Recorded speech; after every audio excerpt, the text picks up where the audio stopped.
LPU ప్లేస్మెంట్ల రికార్డులు సృష్టిస్తోంది. Final year student 2.5 కోట్ల ప్యాకేజ్ పొందుతున్నారు. 1700 మందికి పైగా ఎల్పియు స్టూడెంట్స్ 10 లక్షల నుంచి 2.5 కోట్ల ప్యాకేజెస్ పొందారు. విద్యా విప్లవం ప్రారంభమైంది లవ్లీ ప్రొఫెషనల్ యూనివర్సిటీలో.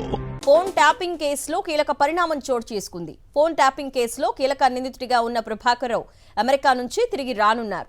ఈ నెల 5న విచారణకు హాజరు కానున్నారు. ఇదే విషయాన్ని దర్యాప్తు బృందానికి సమాచారం అందించారు. సుప్రీంకోర్టు ఆదేశాలతో భారత్కు రానున్నారు Prabhakar Rao. 1 time entry passport అందిన వెంటనే భారత్కు రానున్నారు.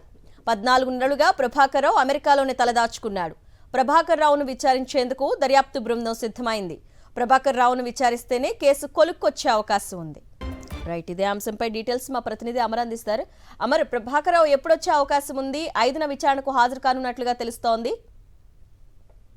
అరుణ, ఫోన్ ట్యాపింగ్ కేసులో కీలక పరిణామం చోటు చేసుకుంది. ఇప్పటికే సుప్రీంకోర్టు అతను పిటిషన్ ఇవ్వడం, స్వల్ప ఊరట అతనికి లభించడంతో సుప్రీంకోర్టు ఆదేశాల మేరకు అమెరికా నుంచి ప్రభాకర్ రావు తిరిగి రానున్నారు. అయితే ఈ నెల 5వ తేదీన విచారణకు హాజరవుతానని ఇప్పటికే సిట్ కి సంబంధించిన దర్యాప్తు బృందానికి సమాచారం ప్రభాకర్ రావు ఇచ్చినట్టుగా తెలుస్తుంది. అయితే ఫోన్ ట్యాపింగ్ కేసులో కీలక నిందితుడిగా A1 ప్రభాకర్ రావు ఉన్నాడు. అయితే ఎస్ఐబి చీఫ్ గా ఉన్నప్పుడు మొత్తం కీలకంగా అతనే దగ్గరుండి అన్ని ఫోన్ ట్యాపింగ్ పాల్పడ్డాడనేది ఆరోపణ ప్రస్తుతం ప్రభాకర్ రావు మీద ఉంది. అయితే ఫోన్ ట్యాపింగ్ కేసుకు సంబంధించి పూర్తిగా సహకరిస్తానంటూ కూడా సుప్రీం కోర్టుకు ఇప్పటికే అండర్టేకింగ్ లెటర్ ని కూడా అఫిడవిట్ ని ప్రభాకర్ రావు తరఫున న్యాయవాదులు ఇచ్చిన నేపథ్యంలో ప్రస్తుతం ప్రభాకర్ రావుకి 1 టైం ఎంట్రీ పాస్పోర్ట్ ను ఇండియా నుంచి ప్రస్తుతం అతనికి అందజేయనున్న నేపథ్యంలో ఒక్కసారి మాత్రమే ఎంట్రీ ఇచ్చే పాస్పోర్ట్ ను ప్రభాకర్ రావుకు వెసులుబాటు కల్పించారు. అయితే పాస్పోర్ట్ అందిన 3 రోజుల్లో ఇండియాకైతే రావాలని ఇప్పటికే సుప్రీంకోర్టు ఆదేశాలు ఇవ్వడం, మొత్తం అంటే 14 నెలలకు పైగా కూడా అతను అమెరికాలోనే తలదాల్చుకున్నాడు. Panjagutta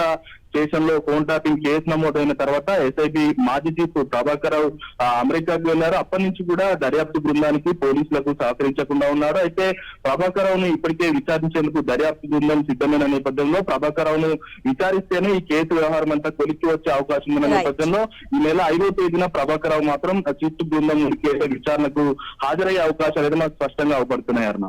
okay Amar, thank you.